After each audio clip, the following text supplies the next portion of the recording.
mengapa Gedung Gajah dan satu gedung yang waktu saya mahasiswa di sini pada tahun 70-an sangat digemari ya. Setiap hari Minggu saya pergi ke sana. Tempat gaul zaman Tempat dulunya gaul ya? dan Oke. itu seperti berlayar di dalam Titanic sebab ada semacam ruang iya. penuh dengan paneling dari Iya. ya seperti kita kembali kepada tahun 30-an atau 20-an.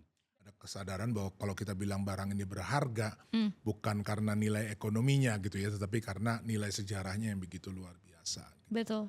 Nah itu tuh proses repatriasi ini termasuk di dalamnya upaya untuk membangun kesadaran bersama lah di Belanda maupun di sini ya. Iya. Karena di Belanda sebagian ada yang nolak gitu ya. Mereka juga bilang wah ngapain Ada ego. ngapain dikembaliin gitu kan. Iya, iya. Kita udah nyimpan, merawat, orang Iya. Indonesia bisa nggak nanti merawat kayak gitu-gitu ada diskusinya. Dan saya menciptakan bagaimana orang-orang yang tidak banyak duit bisa Punya datang akses. siang hari atau sore hari bisa mengunjungi museum dengan anak-anak dan mungkin 99% tidak akan ada ilham, tapi ada beberapa yang akan diilhami oleh apa yang mereka lihat Iya. dan akan Feeding the membuat seed. sesuatu. Selamat datang di episode perdana podcast Indonesian Heritage Agency. Sebuah inisiatif dalam reimajinasi warisan budaya di mana kita menjadikan museum dan cagar budaya sebagai sumber inspirasi dan pengetahuan yang menyenangkan. Perkenalkan, nama saya Intan Anggita Pratiwi akan menemani perbincangan episode ini. Temanya adalah Museum Nasional Indonesia buka kembali. Reimajinasi warisan budaya untuk generasi masa depan. Kita akan membahas kerja keras dan perjalanan panjang restorasi Museum Nasional Indonesia setelah kebakaran yang terjadi 1 tahun lalu, 16 September 2023. Apa signifikansinya dibuka kembali Museum Nasional Indonesia? Apa objektifnya bagi generasi muda, terutama di masa di mana perkembangan digital lebih pesat saat ini? Dan paling penting, apa saja yang baru di Museum Nasional? Bersama saya ada narasumber yang sangat spesial sekali. Ada Bapak Hilmar Farid, Direktur Jenderal Kebudayaan di Kemendikbudristek. Ada Bapak Peter Carey, sejarawan dan penulis kajian sejarah Asia Tenggara khususnya Indonesia. Terima kasih telah datang. Sama-sama. Kita bercerita sedikit mungkin ya tentang insiden kebakaran Museum Nasional Indonesia dan inisiatif Indonesian Heritage Agency. Latar belakangnya itu mengalami kerusakan yang sangat parah akibat kebakaran dan melalap sebagian dari koleksi bersejarah. Insiden tersebut memicu keprihatinan yang sangat luas sekali. Dan Indonesian Heritage Agency sebagai agen perlindungan museum dan cagar budaya Indonesia merupakan inisiator restorasi Museum Nasional Indonesia yang telah dilakukan beberapa bulan ke belakang ini. Karena ternyata banyak sekali artefak yang rusak dan hilang ya. Pak Hilmar, bisa diceritakan ini kesinambungannya antara Indonesian Heritage Agency dengan Museum Nasional Indonesia? Ya, jadi Indonesian Heritage Agency ini adalah badan yang menempatkan 18 museum, termasuk Museum Nasional, di bawah satu atap. Baik. Ya, jadi kalau dulu tuh museum tersebar gitu di banyak tempat, masing-masing punya organisasinya sendiri. Ada yang nggak ada organisasinya, nah itu kita tempatkan di bawah satu payung ya. Baik. Dan di samping museum yang 18 itu juga ada 34 cagar budaya. Jadi kayak Borobudur, Prambanan, Trowulan, Muaro Jambi itu semua ditaruh di bawah satu manajemen gitu ya.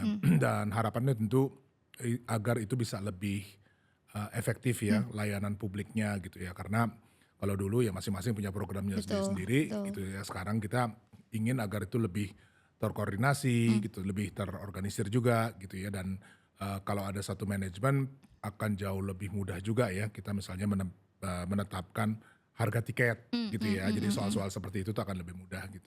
Oke, berarti si Indonesian Heritage Agency juga sebenarnya fokusnya di perlindungan dan keselamatan utama pada artefak itu. Oh iya, kalau Bisa diceritain nggak di sisi itunya Pak? kalau tugas museum yang paling dasar kan sebetulnya dia istilahnya tuh kustodian. Jadi yang menjaga gitu ya si artefak ini agar terus bisa dinikmati oleh generasi selanjutnya gitu. Jadi fungsi itu tetap. Yang berubah dengan Indonesian Heritage Agency ini justru adalah layanan publiknya gitu ya. Oke. Jadi bagaimana caranya koleksi ini dikomunikasikan ke orang banyak gitu ya. Kita ingin misalnya ke depan kan kita punya 18 museum ya, ada juga museum-museum daerah.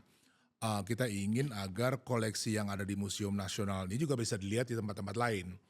Kalau sekarang kan karena punyanya Museum Nasional, maka hanya dipamerkan di Museum Nasional Bisa aja. dipinjam ya. Betul Oke. gitu. Kalau padahal misalnya kita lihat ya, Museum Nasional tuh kira-kira koleksinya 200.000 item. Kalau mau dipamerkan secara pantas, artinya dengan waktu yang cukup dan segala macam tuh, hitungan kita tuh perlu sekitar 150 tahun. Gitu ya, untuk bisa memamerkan semuanya gitu. Jadi praktis buat kita juga ya untuk apa kalau hanya menyimpan gitu. Kita kan perlu mengkomunikasikan itu kepada publik ya. Betul. Ada museum-museum di daerah gitu, ada 110 semuanya museum milik pemerintah ya di pusat maupun daerah. Total museum kita di Indonesia ini sekitar 400-an lebih gitu. Jadi sebenarnya sangat mungkin ya menggunakan ruang-ruang yang ada. Nah, Indonesian Heritage Agency dibentuk untuk keperluan itu gitu ya, sehingga dia bisa lebih mudah mengelola koleksi-koleksi yang banyak itu. Kebayang Bang. Jadi sebenarnya Pak Hilmar tuh bisa nggak harus ke Jakarta orang untuk mengakses itu gitu Betul, ya. ya. Bisa diputar karya-karyanya ya. Betul. Menarik banget, menarik banget.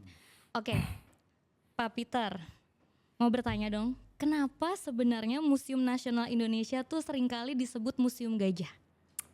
Sebab itu didirikan pada tahun 1860-an, satu gedung baru, dan tepat waktu ini mau ya seperti ada pembukaan resmi, ada salah satu kunjungan dari Raja Muang Thai namanya Chulalongkorn.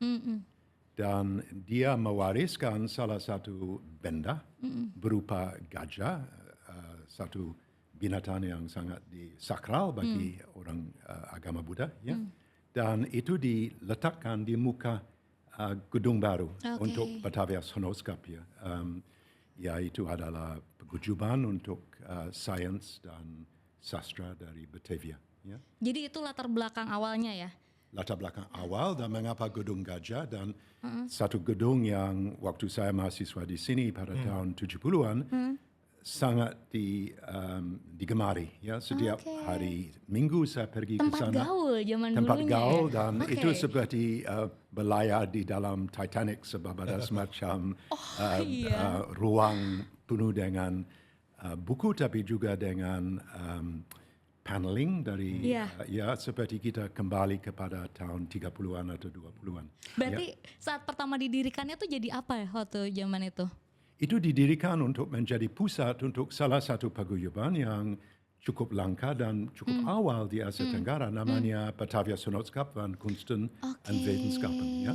Salah satu paguyuban khusus didirikan oleh Rademacher pada tahun abad 18 akhir 1773 dan paguyuban dari orang-orang Mason bebas ya di sini di Batavia dan di roh dan jiwa diberikan lagi oleh Raffles ya waktu dia di sini. Jadi ini salah satu institusi yang cukup tersohor sekali dan ada corresponding members di London, Royal Society dan juga Royal Asiatic Society di Calcutta. Itu menjadi bagian dari jaringan dari keilmuan mengenai Asia di seantero dunia. Baik. Ya, Gimana, juga Pak kalau Hilmar? nggak salah koleksi yang sekarang di Perpustakaan Nasional juga waktu itu disimpan di sana ya. Disimpan di sana dan semua naskah dan lain-lain. Dan saya ingat dengan jelas sekali bahwa ya setiap hari Minggu saya pergi ke sana untuk baca dan untuk ngobrol dan untuk relax. Dan satu hari orang datang kepada saya dan bilang, don't get too comfortable because belum beres. Belum ya sih ya, betul-betul. Oke, menarik sekali ya. Jadi setelah perjalanan semuanya itu ternyata ada sebuah kecelakaan ya, Pak Hilmar ya, yang tahun 2023 kemarin. Perjalanan panjang rekonstruksi museum setelah insiden, ada yang berubah tidak? Jadi yang terbakar itu adalah bagian belakang dari yang gedung A. Baik. Jadi kalau yang tadi ya ada gajah, belakangnya itu gedung. Nah bagian yang paling belakang yang tembus ke Jalan Tanah Abang itu yang terbakar gitu. Sebagian gedung, hitungannya sekitar 800 koleksi yang terdampak. Tapi yang rusak tuh sepertinya tidak sampai 10% dari 800 itu. Jadi sebagian besar selamat sebetulnya gitu. Kita yang agak kehilangan itu adalah perahu dari Papua, dari kayu ya, habis. Ya karena itu Kayu. bahannya kayu gitu. Dan itu ya beberapa tentu kita sangat-sangat kehilangan ya. Nah ketika rekonstruksi sebetulnya dari hitungan kita ya, kalau lihat misalnya kebakaran di Notre Dame di Paris dan segala macam tuh waktunya lama banget gitu untuk rekonstruksi.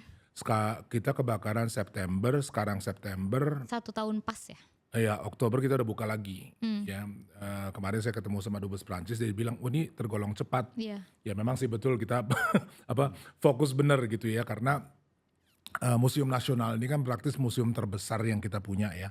Jadi kita pingin agar layanan publik tuh nggak berhenti gitu ya. Karena insiden tuh memang sangat kita sayangkan ya. Tetapi diskusi dengan Mas Menteri, dengan teman-teman, ini kita membayangkan seperti burung phoenix gitu ya. Rise from the ashes gitu. Betul. Jadi bangkit dari satu peristiwa yang sangat memilukan. Tetapi kita berharap ke depannya setelah di rekonstruksi ini dia jauh lebih kuat gitu. Jadi ada Indonesian Heritage Agency sekarang. Betul gitu. Itu juga Bright side-nya yang kemudian juga mengubah ya caranya kita mengelola museum itu. Menarik banget.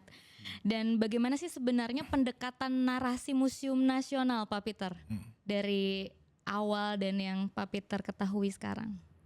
Narasi dalam arti bagaimana dalam memamerkan koleksinya. Oh iya. Sebenarnya ada banyak sekali cara untuk dipamerkan. Ya, salah satu cara adalah waktu saya kerja dengan direktur sebelumnya, bulan Mei 2016 ada satu peluncuran buku Bitter Spice dari Harm Stevens, dan kita membuat salah satu pameran dari pusaka di Ponorogo sebab kita punya Harm Stevens dan juga beberapa teman dari Belanda dan Inggris yang datang. Dan kita membuat satu mini simposium, ya. Dan mini simposium ada, ya masih isi, ya pusaka-pusaka. Sebab waktu kita mau meletakkan Kiai Rondo di dalam satu glass box, lid dari glass box jatuh di atas kepala dari satu petugas. Ya. Jadi artinya bahwa ya you're not dealing with dead. They have a soul. Ya, mereka masih hidup dan bicara satu sama lain. Ya. Jadi kita membuat pameran dari segelintir dari pusaka, dan juga kita membuat satu like the Book of Kells, kita membuat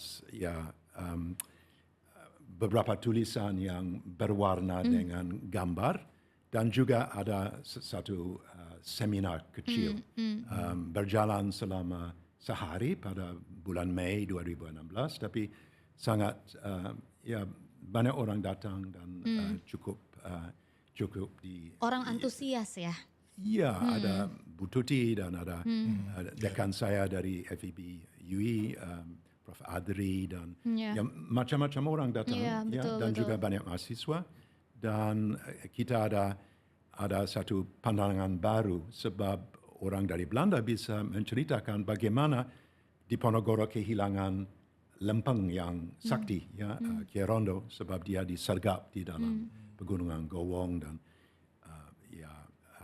dari kuda dia loncat ke dalam lembah dan lain-lain. Dan bagaimana ini di dalam tangan Belanda dari arsip, dan arsip dibacakan. Jadi ini menurut saya mulai hidup untuk anak-anak. Ya, waktu kita ada aku di Ponorogo, di Ponorogo dalam ingatan bangsa dari Raden Saleh hingga kini, kita mendatangkan Teta Komar Nano Riantono, yang membuat salah satu adegan kuda di Ponorogo.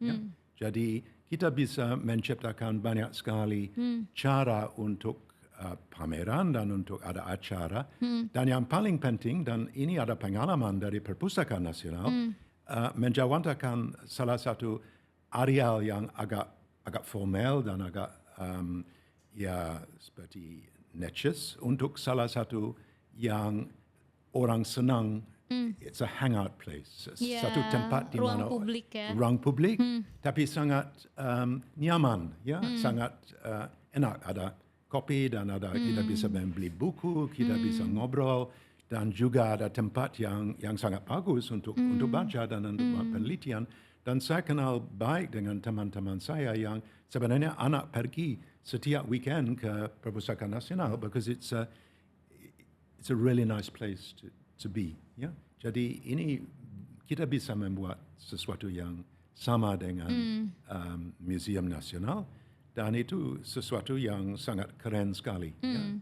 Kita mungkin bisa mendatangkan kembali prasasti yang dirampas Inggris seperti prasasti Pucangan mengenai Elangga atau prasasti Sangguran, ya Minto Stone, dan mungkin kita bisa membuat cerita atau satu pameran khusus waktu datang kembali artefak-artefak, dan kita mungkin bisa ada semacam policy, active policy untuk identifikasi benda-benda yang sangat berharga sekali yang kita mau direpatriasi di sini. Ya. Jadi saya kira ini satu kesempatan yang langka dan bagus sekali. Ada apa sesuatu yang baru, Bang? Ini langsung nyambung nih, kan ada narasi baru pas waktu besok nanti pembukaan, sebuah ide yang baik sekali, ruang publik yang begitu inklusif dari Pak Hirmar. Betul, jadi antara lain yang nanti dipamerkan pada saat pembukaan kembali tanggal 10 dan 11 itu adalah koleksi yang dikembalikan, yang direpatriasi dari Belanda ya. Repatriasi. Dan itu sebetulnya narasi jadi sangat penting gitu ya. Karena ketika tersimpan di sana, ya orang tahu bahwa itu dari Lombok, itu dari Bali gitu ya. Tetapi berhenti di situ. Ya, terus kalau lihat per item tuh yang dideskripsikan adalah bentuk gitu ya, bahannya apa gitu, terus ya hal-hal yang sifatnya Tidak teknikal. ada di balik cerita gitu. Nah itu dia, justru yang sekarang ini kita lagi pelajari kan. Itu kan ratusan ya koleksinya gitu, perhiasan macam-macam, ada tusuk konde dan seterusnya gitu. Mungkin sih kita akan sulit menentukan atau memastikan cincin ini punya si A atau punya si B gitu ya. Tetapi yang pasti ini kan benda-benda ketika dirampas tuh dalam keadaan perang kan.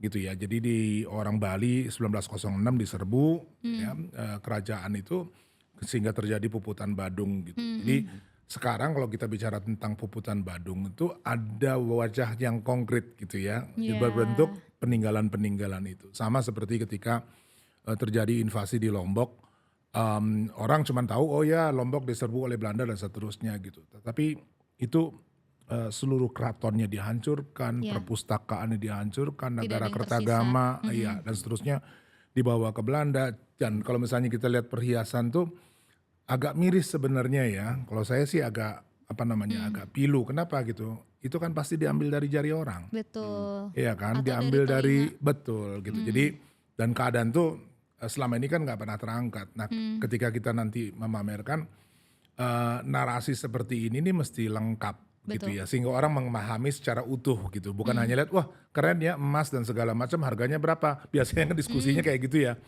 Jadi sementara kalau kita bilang nggak ternilai gitu ya karena sejarah yang melekat pada si objek ini gitu ya. Jadi susah kita mau ngomong dikonversi jadi sekian rupiah atau sekian dolar tuh nggak relevan gitu. Dan yang menarik yang aku temukan di perbincangan teman-teman aku ada satu ruang juga yang orang juga mundar-mandir untuk selalu bercerita. Kita tuh senang sekali untuk mengangkat fun fact. Maka dari itu behind the scene itu memang harus ditampilkan agar menjadi ketok tular. Jadi menyebar karena tahu nggak sih lo gitu kan. Anak-anak muda tuh seringkali menceritakan sejarah dengan cara yang paling sederhana Pak Peter. Dan ini menyenangkan sekali kalau misalkan Museum Nasional Indonesia bisa menyertakan fun fact-nya di tahun berapa, ada kejadian dan orang Indonesia juga suka mencari cocokologi. Oh ternyata ini adalah si ininya ini ya gitu. Berarti tree of life-nya, tree family-nya juga menarik ya Bang? Oh banget. Iya. Itu menarik banget sih. Dan nanti sebenarnya sebelum menjadi dibuka di bulan September tahun ini menjadi Badan Layanan Umum. Apa itu artinya Pak Hilmar? Badan Layanan Umum ini bentuk di organisasi pemerintah. Jadi kalau mau mudahnya itu Badan Layanan Umum ini dibuat agar layanan yang diberikan kepada publik itu bisa lebih optimal. Apa maksudnya? Satu gitu, kita bisa mengelola keuangannya itu secara lebih mandiri gitu ya. Baik. Jadi rumusnya sederhana, bisa mendapatkan pendapatan tetapi tidak mencari keuntungan. Kayak rumah sakit gitu ya. Jadi pasien ada BPJS atau misalnya dia bayar dalam harga yang terjangkau gitu. Sama dengan museum ini gitu ya. Itu satu hal. Dan pendapatan yang kemudian diperoleh dari proses itu bisa langsung digunakan. Kalau dulu kan enggak, kita dapat ya istilahnya tuh dapat pendapatan nasional bukan pajak PNBP. Setiap museum tuh. Tiket 5.000 kirim ke kas negara, masuk ke dalam hitungannya Kementerian Keuangan, nanti anggarannya turun tahun depan dalam bentuk kita dapat. Kalau sekarang enggak. Pendapatan tuh langsung bisa digunakan. Misalnya kita punya keinginan bikin program untuk anak-anak deh gitu ya. Harga dari tiket itu langsung bisa dibikin programnya di sini. Jadi nggak Program perlu muter publik dulu. gitu ya? Gitu. Oke. Jadi itu salah satu Jadi punya otonomi sendiri ya? betul. Dan dari segi SDM misalnya gitu ya. Kalau dulu kita karena semua pegawainya itu adalah pegawai negeri, jadi kita sangat bergantung pada talent pool yang terbatas kan gitu ya. Jadi Dan referensinya tidak sebanyak itu ya? betul, gitu. sementara kita tahu ada teman-teman sangat profesional, Betul, belajar art museologi, handlers, iya. art handling dan segala macam itu yang ingin sebenarnya membantu, tetapi ya kita nggak bisa rekrut gitu. Nah di sistem BLU ini memungkinkan orang dari luar jajanan pemerintah itu menjadi pegawainya, gitu ya. Itu juga punya keleluasaan itu, artinya kita berharap dengan cara seperti itu tentu layanan bisa lebih profesional ya gitu ya, karena memang orang yang mungkin studinya di bidang itu atau bahkan punya pengalaman di bidang itu yang sekarang bisa masuk ke Museum Nasional. Jadi keuntungannya sebetulnya dari segi kelembagaan itu memang sih kalau dengerin ya Badan Layanan Umum apa ya gitu ya. Iya. Tapi sebenarnya maksudnya itu, dan banyak rumah sakit kita, saya kira hampir semua ya rumah sakit di Indonesia itu formatnya adalah BLU. Baik. Ya sama kayak misalnya sekarang kita kalau rumah sakit itu kan harus bisa merekrut tenaga profesional, dokter bedah, ya walaupun dia bukan PNS. Ya ini logikanya sama nih. Jadi kayak kita Ada profesional betul, ya. kita hire kurator, kita hire peneliti atau orang-orang yang bisa memanage koleksi. Betul. Menarik banget. Pandangan dari Pak Peter gimana? Udah jadi Ya, badan ini layanan sangat umum penting nih. sekali. Saya pernah mengalami satu mujizat ya, sebab saya ya seperti dibel oleh ya curator dari Tower of London ya. Dan saya dibel dan saya diberitahu bahwa ada 2 kamar di sayap barat, sayap dari areal dari yang sekarang menjadi Museum Sejarah Jakarta, yang dulu adalah areal untuk bui, bahwa ini tempat di mana Diponegoro mendekam selama hampir sebulan sebelum dia berlayar ke Manado. Apakah Peter sudi turun tangan untuk membuat salah satu pameran tetap, dan kita bisa dengan sedikit ada dana yang kita membuat sendiri dan sedikit ada dukungan dari museum, dan juga banyak sukarelawan dari teman saya yang kerja di bidang paper manufacture dan paper printing ya. Kita bisa membuat satu pameran mungil tapi cukup menarik, sebab kita bisa memamerkan beberapa benda-benda seperti surat tulisan Karena yang tangan terlibatnya juga yang passionate ya di situ ya. Dan kita bisa kerjasama dengan direktur dari museum dan juga seperti Boy Birawa, seorang arsitek yang bisa terlibat, dan juga Sadia Boonstra dan lain-lain. Dan pada akhirnya simsalabim kita bisa ada semacam pameran tetap yang sebenarnya bukan yang paling sempurna, tapi sesuatu yang, dan saya menciptakan bagaimana orang-orang yang tidak banyak duit bisa datang akses. pada hari Minggu pakai Betul. kereta api dari Tangerang atau dari Rangkas, datang ke areal kota, mungkin piknik di pelataran di square, dan pada siang hari atau sore hari bisa mengunjungi museum dengan anak-anak, dan mungkin 99% tidak akan ada ada ilham, tapi ada beberapa yang akan diilhami oleh apa yang mereka lihat. Iya. Dan akan Reading membuat the seed. sesuatu. Ya? Iya. Dan ini adalah serat dari bagaimana kita tumbuh besar Iya. di Jakarta sebagai anak dari generasi milenial sekarang. Ya? Ini adalah aset untuk kita semua. Ya? Super exciting buat aku yang punya anak kecil ya. Ini menarik sekali sih. Ya, Iya, seperti iya. saya bayangkan waktu di Paris, ya, banyak orang datang dari luar untuk lihat gedung-gedung atau pergi ke Louvre yang bebas bisa, dan ada banyak orang seperti Raden Saleh yang bisa masuk dan bisa membuat sketsa dan lain-lain. Ya, ini satu aset negara, satu aset komunitas dari DKI dan Iya. kita di sini. Kata kuncinya inklusif ya Ya. Pak Peter ya. Itu menyenangkan sekali sih. Bapak. Bapak Hilmar. Kalau misalkan aku juga baru mempelajari satu kata ini. Ketika Pak Hilmar beberapa kali melakukan sesuatu yang ternyata ada namanya repatriasi. Itu kan untuk orang awam ini hal yang tidak umum kata-katanya ini. Sebenarnya yang dilakukan itu eksekusinya seperti apa sih? Bisa diceritakan nggak? Ya istilahnya dulu ya, patria tanah air, jadi kembali tempat asal. Oh, dari situ kata Jadi dia dasarnya. dikembalikan ke tempat asalnya. Aha. Nah ini proses yang sebetulnya udah lama sekali gitu dengan Belanda nih. Kita pertama kali mulai negosiasi ini tahun 1949. Gitu ya, waktu konferensi meja bundar, ada salah satu bagian dari keputusan konferensi itu yang mengatakan semua benda-benda yang punya makna kultural, sosial, historis dan segala macam kembali gitu. Nah nggak pernah dieksekusi. Oke. Jadi selama bertahun-tahun tuh Wacana aja wacana terus ya kemudian maju mundur. Pernah pengembalian dilakukan beberapa kali ya, termasuk sampai tahun 70-an, terus benda-benda dari Pangeran Diponegoro tuh yang pertama ya, sadel kuda dan seterusnya tahun 70-an sempat dikembalikan. Tapi itu sebagai hadiah gitu ya. Jadi Padahal itu punya kita. makanya Kenapa itu, hadiah? gimana sih Gitu. punyanya terus kemudian dikasih lagi sebagai hadiah gitu. Jadi kita kemudian masuk satu diskusi kayaknya harus lebih sistematis gitu ya proses pengembalian itu. Nah kebetulan pada saat bersamaan di Eropa memang sedang ada pembicaraan luas mengenai itu ya.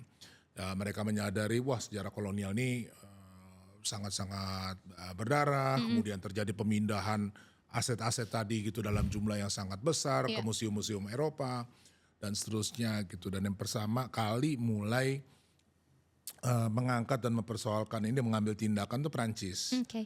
Nah, jadi Presiden Macron kemudian mengembalikan sejumlah koleksi di dalam museum itu ke Afrika. Gitu, dan itu kemudian memicu satu gelombang ya di sana gitu. Wah diskusi ini gimana gitu, termasuk di Belanda. Nah, kita mulai diajak ngomong gitu tentang gimana ya caranya melakukan repatriasi. Jadi mulai 2020 kita akhirnya mulai berunding tuh dengan pihak sana. Nah sebelumnya pernah tuh ada pengembalian ya dari satu museum di Delft ya di kota di Belanda yang namanya Museum Nusantara. Tetapi juga proses pengembaliannya begitu ya, mereka museum mau tutup ya karena kehabisan duit, kotanya nggak punya duit lagi untuk membiayai museum, udah deh koleksinya dibagi-bagi gitu. Terus kita ditanya gitu mau nggak koleksinya, pergilah teman-teman Museum Nasional dan itu sama ya konsepnya kayak memberi gitu ya hadiah, bukan karena kesadaran bahwa telah terjadi ketidakadilan dan ini sebagai proses untuk mengoreksi kesalahan itu dikembalikan. Enggak. Nah 2020 kita bilang ini harus didiskusikan istilahnya itu modalitasnya. Ya, cara pengembalian, alasan dan seterusnya. Ethically-nya. Betul gitu. Lumayan lama tuh diskusi ya. 2020, 2021, akhirnya kejadian 2023 batch pertama atau kelompok pertama dari benda-benda itu dikembalikan. Itu masih yang dari Delft yang Enggak, pertama. ini udah dari museum-museum yang ada di yang sana lain. gitu. Ada museum namanya Museum Volkenkunde. Itu yang tempat juga Keris Diponegoro simpan waktu itu ya. Jadi kita prosesnya melakukan penelitian, istilahnya tuh provenance research gitu. Jadi ingin tahu benda ini kok bisa sampai di Belanda tuh gimana ceritanya gitu ya. Dari situ kita mulai, oh ya karena Lombok ada serangan 1896, benda-benda dibawa dalam jumlah yang banyak ke sana, tersimpan di koleksi museum. Jadi kita mulai nyatet mana benda-benda yang diperoleh dengan cara tidak pantas. Ya, artinya kekerasan, penjarahan gitu ya. Dan memang kalau dilihat ceritanya tuh sedih gitu ya, kayak Lombok misalnya. Itu invasi besar-besaran kan, keraton dihancurkan dan segala macam, benda-bendanya kemudian diambil, apa yang dilakukan pertama kali bukan dimasuk ke museum, dijual. Jadi langkah pertama yang dilakukan adalah menjual sebagian emas dan segala macam untuk apa? Untuk membiayai perang yang mereka lakukan. Jadi kalau mau dibilang kan dihitung-hitung, berarti kita nih membiayai Betul. ya dengan cara paksa perang yang dilakukan terhadap kita sendiri gitu. Itu cerita yang saya kira nanti kalau misalnya koleksi itu muncul, Harus ditampilkan. bagian seperti itu harus kita angkat gitu agar kesadaran publik jadi jelas kalau lihat benda di museum itu kadang-kadang punya cerita yang memilukan gitu ya. Dan itu bagian ya dari narasi yang kita mau bangun gitu ya. Sehingga memang ada kesadaran bahwa kalau kita bilang barang ini berharga bukan karena nilai ekonominya gitu ya, tetapi karena nilai sejarahnya yang begitu luar biasa. Betul. Nah itu tuh proses repatriasi ini termasuk di dalamnya upaya untuk membangun kesadaran bersama lah di Belanda maupun di sini ya. Karena di Belanda sebagian ada yang nolak gitu ya. Mereka juga bilang wah ngapain dikembaliin gitu kan. Kita udah nyimpan, merawat, orang Indonesia bisa nggak nanti merawat kayak gitu-gitu ada diskusinya. Nah kita bilang ya gak ada urusan dengan kemampuan merawat atau nggak merawat. Jadi Belanda juga ada pencurian benda museum gitu ya. Jadi pasti. jangan dikira bahwa itu 100% aman gitu. Mafia kolektor juga ada kan di situ. Pak Peter, apa pendapat Pak Peter tentang repatriasi ini? Ada cerita-cerita yang menarik nggak yang mau dibagikan tentang repatriasi? Ya, saya kira ini sangat penting sekali sebab menurut saya ini DNA bangsa yang direpatriasi, ya, sesuatu yang sebenarnya unik dan ya kita di Inggris ada rebut mengenai Stone of Scone, ya, salah satu benda yang selalu hilang di bawah takhta dari ratu yang sebenarnya dicuri dari Skotlandia, ya. Jadi tidak hanya di sini ada artefak-artefak yang sebenarnya manjur dan ada kekuatan gaib yang penting. Jadi menurut saya ini ya kita harus identifikasi apa yang sebenarnya mau dikembalikan. Menurut saya ya top of my list would be the Pucangan dan Sangguran inskripsi, ya, sebab kita tahu mengenai Raja Erlangga, salah satu raja dari abad awal pertengahan di sini yang sangat disegani dan sangat luar biasa. Dia menjadi resi selama 6 tahun di alas sebelum mendirikan kerajaan Kahuripan. Dia bisa mensatukan lagi hutan, ya? Pulau Jawa seperti sesudah Damrawangsa meninggal 1016, ya. Tapi semua yang kita tahu mengenai riwayat Erlangga artinya raja yang menyeberang air dari Bali ke Jawa adalah di prasasti ini di Pucangan. Dan ini sesuatu yang sebenarnya satu DNA bangsa yang sangat penting sekali. Dan untuk Sangguran 928 ini adalah prasasti pertama Sima Boundary di mana kita bisa tabiskan biku. Yang pertama dari dinasti Salendra di Jawa Timur sesudah mereka pindah dari Jawa Tengah. Ya. Jadi dua-duanya sangat berbobot sekali dalam arti benda yang unik, benda yang langsung bicarakan mengenai zaman yang luar biasa penting bagi DNA kami. Dan ini harus ada semacam intensif atau you have to take the initiative. Ini tidak akan datang dengan sendiri. Serius ya, ada keseriusan ya. Seperti Garuda yang membawa di atas punggung. Tidak, ini harus ada identifikasi, harus ada penelitian, dan harus ada semacam cara untuk bisa supaya muka tidak hilang, ya, supaya mungkin ada semacam on loan untuk permanent loan atau tukar benda-benda dengan Museum India di Calcutta atau membuat satu imbalan untuk Lord Minto supaya dia bisa datang ke sini dan bisa dirayakan bagaimana ya penghasilan dari dia punya leluhur Lord Minto di sini. Dia membuat salah satu keterobosan bahwa semua penganiayaan di dalam penghakiman dihapus dan lain-lain. Ya, so we have to have a siasat, ya, dan harus identifikasi. Dan saya kira kalau ada sudah direpatriasi, ya kalau Delft itu agak rumit sebab itu satu tempat di mana training school untuk taruna dan engineers, ya, dan banyak yang rusak. Ya. Kita di sini harus ada semacam politik bagaimana untuk ditempatkan dan and the most important bagaimana kita bisa cerita mengenai benda-benda ini. Betul. Sebab benda yang doang ya saja ya percuma ya. Kita harus ada cerita. Dan di Museum Sejarah Jakarta kita punya kesempatan untuk memperluas itu dengan salah satu pameran khusus mengenai Cut Nyadin. Sebab dia ditahan 8 bulan di bawah tanah di areal dari Museum Sejarah Jakarta yang sayap barat dari Bui.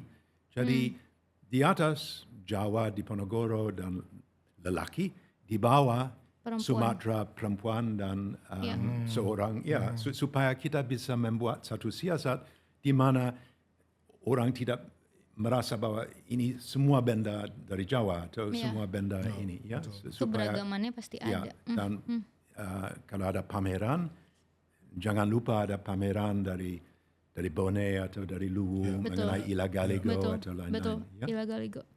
Itu indah sekali, aku pernah lihat ininya, pementasan Ila Galigo. Ya. Dan menarik sekali, Pak Peter, Pak Hilmar, sebenarnya generasi muda itu tuh suka sejarah. Terbukti dengan saya seringkali 2 minggu sekali kita ada kajian sejarah, kita membaca Serat Centini, Serat Wedatama bersama budayawan, dan aku punya teman yang dalang juga, dan menceritakan kembali. Dan kalau misalkan kita lagi road trip keliling Indonesia, yang kami cari adalah candi, bukan coffee shop. Ada orang-orang seperti saya itu ada. Nah, bagaimana caranya memperbanyak orang-orang seperti saya ini? Itu jawabannya gimana nih, Pak Hilmar? Generasi muda harus ada appeal-nya tuh untuk sangat mencintai. Kayaknya mesti dan belajar sama kamu deh. Tapi gini, kalau saya kalau ditanya soal ini, ada satu kata kunci yang saya pikir sangat penting soal relevansi. Gitu. Karena ketika misalnya benda-benda itu batu atau apapun gitu ya, terus kemudian mereka ya apa hubungannya gitu ya dengan relate. Iya kan, nggak bisa relate benar gitu. Nah itu pertama jadi yang mesti dibangun kan itu ya, apa sih hubungannya dengan kehidupan kita sekarang gitu. Dan itu bisa banyak banget, bisa banyak sekali kemungkinan. Saya kemarin misalnya diskusi ada teman-teman dari Forward Museum itu, mereka bicara tentang apakah koleksi sekarang ini yang ada di Museum Nasional itu bisa menjawab problem-problem besar yang kita hadapi gitu. Contoh misalnya sekarang iklim, gitu ya. Itu kan satu isu yang semua orang akan terdampak gitu ya. Nah, dan saya tahu bahwa di kalangan muda ini ada concern yang juga tumbuh ya mengenai ini. Mereka udah mulai lihat gitu bahwa akibatnya, karena ini menyangkut kehidupan mereka di masa mendatang kan. Nah, apa koleksi kita yang relate dengan itu? Banyak sekali. Ya, kalau kita lihat peri kehidupan orang, kalau di Museum Nasional namanya koleksi etnografi gitu ya. Itu ada alat penangkapan ikan, ada macam-macam gitu ya. Dan itu memperlihatkan beginilah caranya orang di masa itu ya menggunakan sumber daya alam secara lestari gitu ya. Slow living, betul. Dan kita mesti gabung dengan kenyataan sekarang gitu ya, bahwa misalnya untuk urusan penangkapan ikan kita overfishing. Betul. Kita ini nangkep lebih ikan terlalu banyak dan nggak pernah kita konsumsi gitu ya. Jadi kita saya baca datanya FAO misalnya ya, dia bilang sekitar 30% dari ikan yang ditangkap itu nggak pernah dimakan gitu. Jadi buat apa gitu kan. Sementara ada teknologi yang jauh lebih ramah, juga lebih terdesentralisasi dan gitu ya. ikut hancur kan. Apalagi itu kalau udah bicara koral dengan bom ikan dan seterusnya. Jadi sebenarnya koleksi kita kalau dia berdiri sendiri hanya sebagai benda, ya ya udah selesai di situ, dan saya juga ragu ya bahwa, tapi kalau misalnya kita bilang bahwa ini ya sangat relate gitu dengan apa yang kita hadapi sekarang nih gitu ya. Dan banyak sekali ya sebetulnya, bukan hanya soal iklim ya. Soal perubahan sosial yang begitu cepat gitu Spiritual. ya. Sekarang juga anak-anak muda senang sekali Ya, tentang spiritual, mindfulness, betul gitu. Jadi kalau misalnya sekarang kesadaran. banyak diarahkan ke sana gitu ya, narasi dari koleksi-koleksi kita, itu akan membantu kan orang untuk melihat Betul. dunianya dengan cara Betul. yang lebih bermakna gitu Betul. ya. Karena di satu sisi juga peradaban tuh indah sekali karena spirit yang ada dalam situ kan. Tapi yang lucunya generasi muda yang tidak belajar akar sejarahnya, mereka menganggap spiritual itu adalah supranatural. Padahal supranatural kan bikin kita lebih ngisi, kalau spiritual kan lebih bikin kita kosong tapi isi. Nah, hal itu tuh yang sekarang sedang didalami oleh anak-anak muda zaman sekarang, Pak Peter. Kalau Pak Peter lihat nih, bagaimana cara kita memberikan narasi yang sangat relate, yang tadi aku udah sebut sama Pak Hilmar, slow living, terus keberlanjutan. Ada benang merah apa sih yang dari sejarah yang bisa generasi muda merasa perlu untuk nongkrong-nongkrong jadi tempat gaul seperti di zamannya Pak Peter Ya, waktu itu? ya saya kira sangat kaya seumpamanya sedang baca Serat Centini mengenai salah satu Iya. Satria Lolono Cepolan. yang pergi dan yang banyak pengalaman Iya. macam-macam. Dan ada semacam hubungan atau semacam persentuhan dengan alam Betul. yang sangat hidup sekali. Setiap pagi saya punya burung berkutut atau lain-lain yang you can talk with Ya, animals, you talk with ya. birds. Ya. Dan seumpamanya kita ada semacam pameran mengenai Diponegoro, ya dia ada semacam penggemblengan sebagai seorang kejawen, Betul. bagaimana dengan alam, bagaimana dengan spiritual, bagaimana dia dididik sebagai seorang yang gemar tasawuf dan Ya. tarakat syataria. Betul. Dan pada akhir hidup, apa yang dia menjadi guru tasawuf Betul. di dalam Fort Rotterdam, dan dia memberi ijazah kepada dia punya murid di Fort Rotterdam dan di Makassar. Jadi kita bisa membuat satu kisah dari salah satu lingkaran spiritual dari satu hidup, ya, di dalam dicerminkan di dalam naskah atau di dalam benda-benda atau di dalam sketsa seperti Bik yang membuat sketsa dari Diponegoro waktu ada di Museum Sejarah. Sesudah perang dia pergi ke areal dari Diponegoro punya tempat meditasi Celorejo, dan dia membuat beberapa sketsa yang sangat hidup sekali mengenai keagungan dari salah satu tempat di mana ada belumbang, ada penyu, ada ikan, ada Woodwaringin, dan di belakang ada Gunung Merapi. Jadi kita bisa membayangkan bagaimana estetika atau estetika spiritual dari seorang Jawa yang sedang ditumbuh besar di tengah-tengah sawah dari Tegarejo, dan itu bisa menjadi kisah, bisa menjadi salah satu panutan atau ya sebenarnya kita seperti Krishnamurti pernah bilang kepada saya, we're living in immensity. Ya, kita hidup satu kemajemukan. But we turn our lives into such petty little affairs. Tapi kita membuat dari hidup kita sesuatu yang sangat picik sekali. Jadi ini adalah kesempatan untuk serba luas, ya, dan kejawen bagi saya, atau saya yakin bahwa dari Sabang sampai Merauke ada segudang ilmu yang kita bisa mempelajari dan bisa mengorbitkan kepada dunia, ya. Sebab di dalam alam we all rely on biodiversity, tapi di dalam dunia manusia we also have to rely on biodiversity, cultural biodiversity. Dan cultural biodiversity bisa dihidupkan di dalam museum dan dalam pameran dan dalam printing of Diponegoro punya primbon di Makassar. Kita bisa melihat apa ada di benang otak seorang Diponegoro sebagai guru tasawuf. Ya? Betul. Ya. Manunggaling Kaula Gusti. Ya. Wah, sampai merinding nih. Antara mau nangis tapi kayak happy banget dengan obrolan ini, Pak Peter.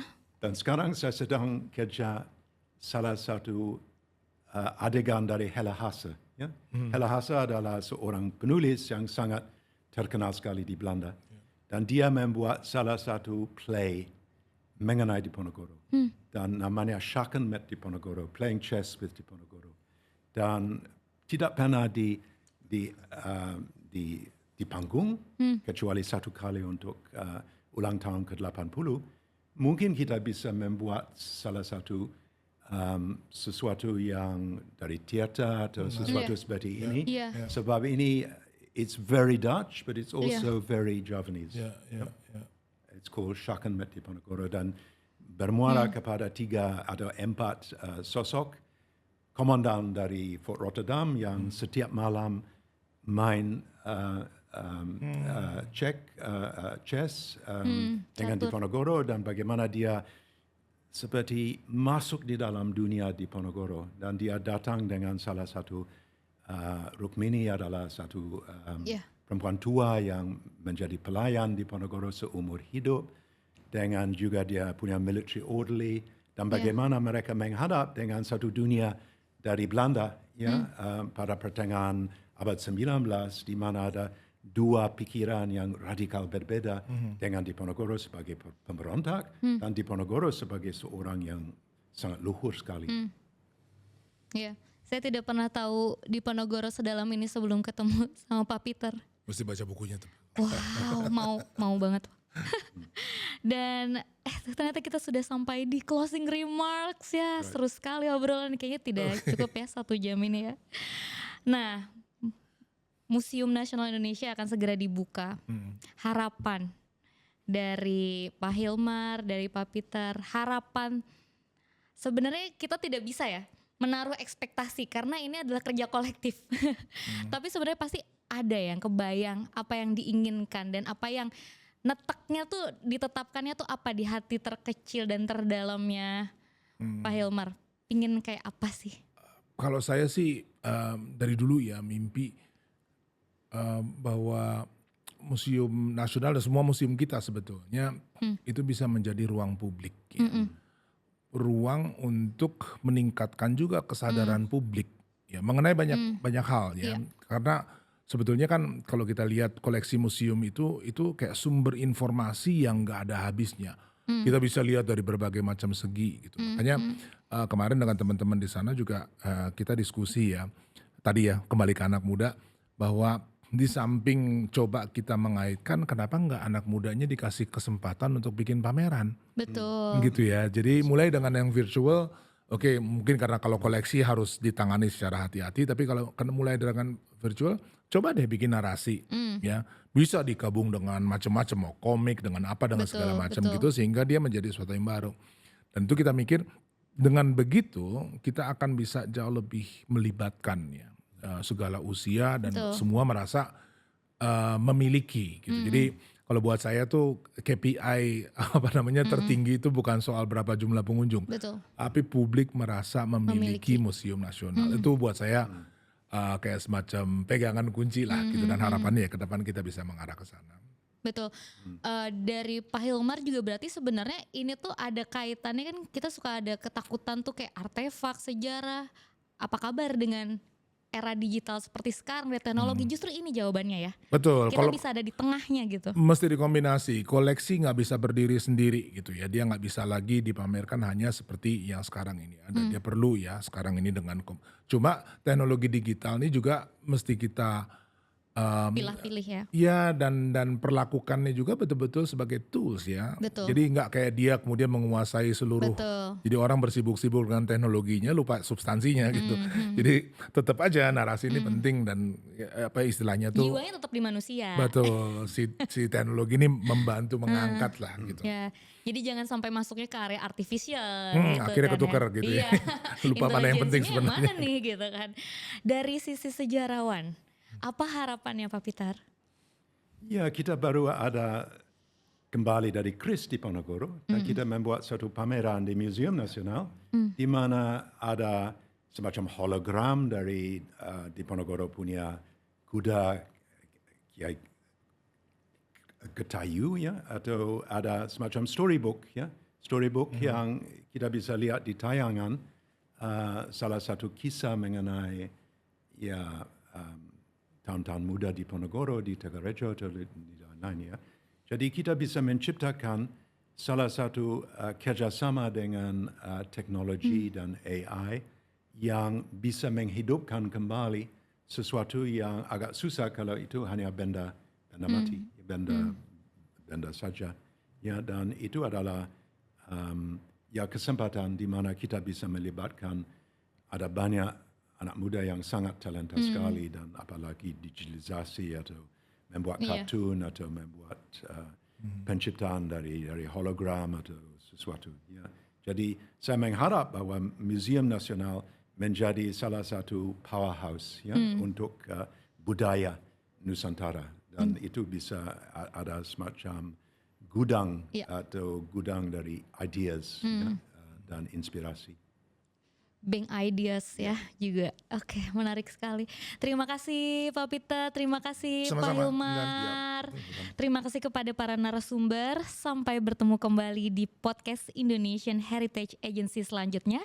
Saya Intan Anggita Pratiwi. Ayo jadikan museum dan cagar budaya sebagai sumber inspirasi dan pengetahuan yang menyenangkan. Terima kasih.